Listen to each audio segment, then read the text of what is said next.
Aksi unjuk rasa peringatan Hari Pendidikan Nasional di Jalan Andi Pangeran Veterani, Kota Makassar berakhir ricuh. Akibatnya dua ruas Jalan Andi Pangeran Veterani mengalami lumpuh total.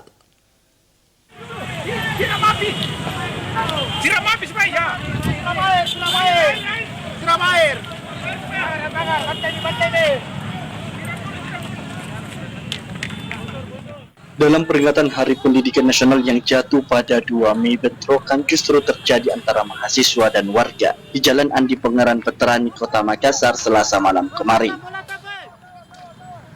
Aksi saling menyerang antara mahasiswa dan warga menggunakan batu, anak busur hingga bom molotov tak terhindarkan.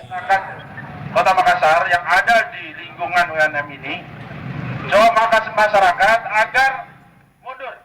Akibatnya dua ruas Jalan Andi Pangeran Veterani tidak bisa dilalui oleh pengendara dan mengalami lumpuh total.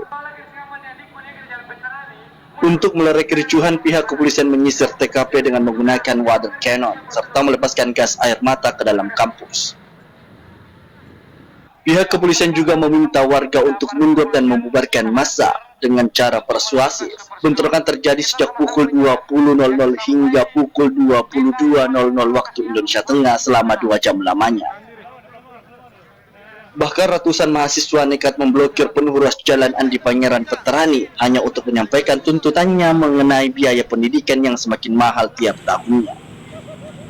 Rusmawan Dirara, Selebes TV.